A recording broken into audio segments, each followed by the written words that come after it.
In October 1899, British and Boer forces went to war in South Africa. But this conflict didn't just happen on battlefields. It destroyed farms, trapped families in sieges, and killed thousands of civilians in camps. African communities lost their land and were forced to work for both sides. For 3 years, ordinary people struggled to survive while two armies fought for control. This is what life during the Boer War looked like. The discovery of gold changed everything. The British Empire wanted control while the Boer republics fought for independence, and African communities who had lived on this land for generations suddenly found themselves caught between two foreign armies. It wasn't just about territory, it was about power, about wealth, about who would rule southern Africa. The Transvaal and Orange Free State had been independent for decades, governed by Boer farmers who had trekked into the interior to escape British rule. But when gold was discovered in the Witwatersrand in 1886, everything shifted. British miners flooded in, demanding rights and representation, while the Boer government resisted, fearing they would lose control of their own republics. Tensions had been building for years, and when negotiations finally failed, the first shots were fired in October 1899. The war had begun, and it would tear the region apart. Boer commandos struck first, surprising British forces with their speed and coordination. They surrounded Ladysmith, Kimberley, and Mafeking in a coordinated offensive that cut 3 British garrisons off from the world. The town of Ladysmith woke up every morning to the sound of distant artillery, with shells falling without warning and buildings crumbling as civilians huddled in basements and trenches. Within weeks, food ran low and bread was rationed while water became precious. Disease spread through the crowded shelters as people waited, not knowing if rescue would come. Soldiers and civilians ate horse meat when supplies ran out, and the sick were placed in makeshift hospitals with limited medicine. Children grew thin, and adults tried to maintain some sense of normalcy in a town under constant bombardment. They didn't know when relief would arrive. The psychological impact was significant: constant fear, complete uncertainty, and the real possibility that help might not come at all. On the farms, life continued, but nothing was normal. The men were gone, having ridden off with the commandos and left their wives and children to run the land alone. Women milked cows before dawn and tended crops in the midday heat, while at night they hid food and livestock from passing troops.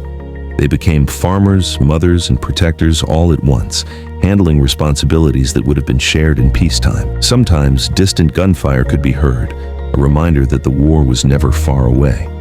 When British patrols appeared on the horizon, families buried their valuables and hoped they wouldn't be noticed. Some women learned to handle rifles, ready to defend their homes if necessary. Others kept bags packed, ready to leave at short notice. Childhood changed completely. Children as young as 8 tended livestock, fetched water, and helped their mothers with harvests. Letters from fathers at the front were rare. When they arrived, families read them repeatedly until the paper wore out. The war was getting closer with each passing week. By early 1900, everything changed as massive British reinforcements arrived and thousands of soldiers poured into South Africa. The empire was done being embarrassed after the early defeats, and commanders like Lord Roberts and Lord Kitchener brought fresh troops, modern artillery, and a determination to crush Boer resistance. Set-piece battles erupted across the region at Paardeberg, Belmont, and Colenso as the British advanced slowly and methodically, crushing Boer defenses with superior numbers. Soldiers marched for miles under the blazing sun with dust coating their uniforms and dysentery ravaging the camps.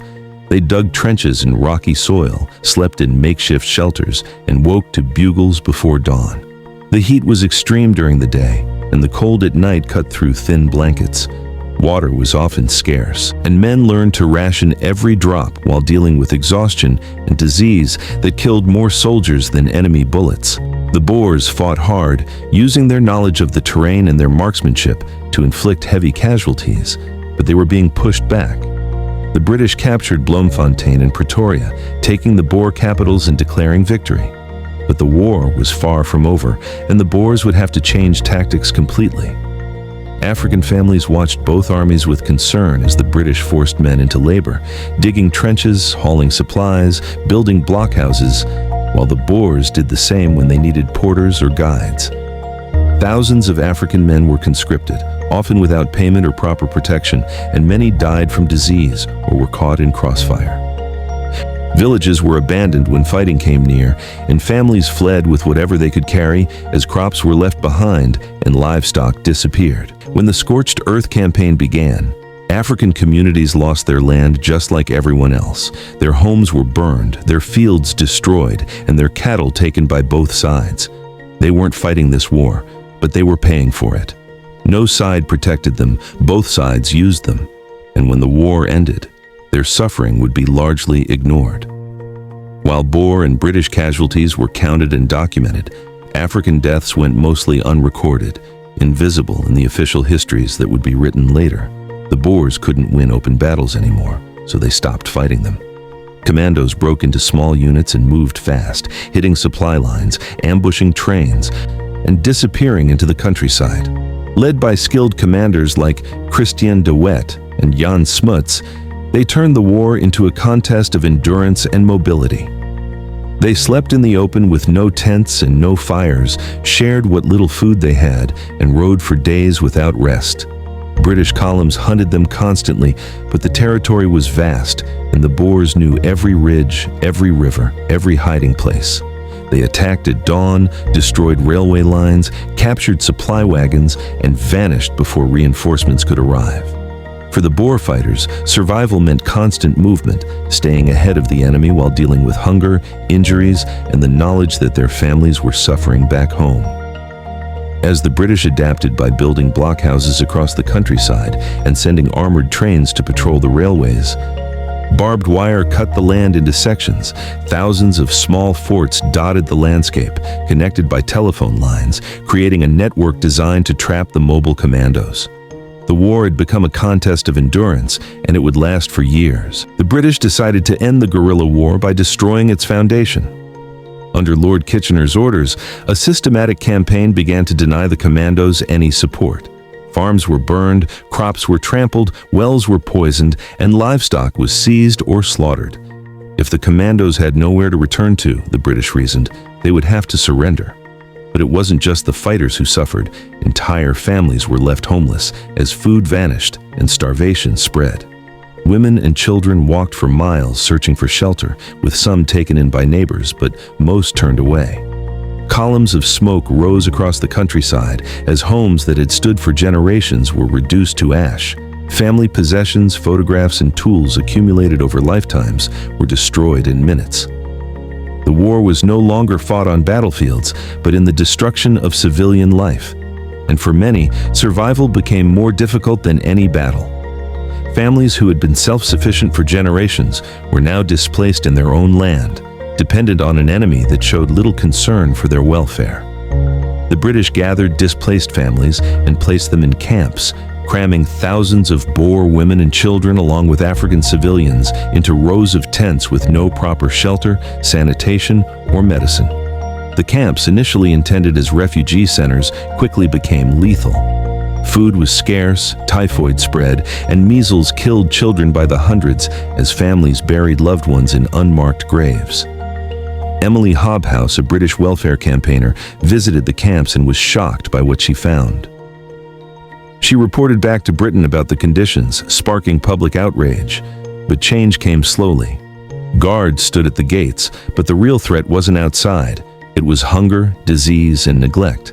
Children died at alarming rates, with some camps losing nearly half their population to illness. For many children in the camps, normal life ended completely. They watched their siblings grow weak, their mothers struggle, and their world shrink to the confines of a tent and a bowl of watery soup. For thousands of people, the war wasn't fought with rifles, but with starvation and disease. By the war's end, over 26,000 Boer women and children had died in the camps, along with thousands of African internees, whose deaths were often not even recorded.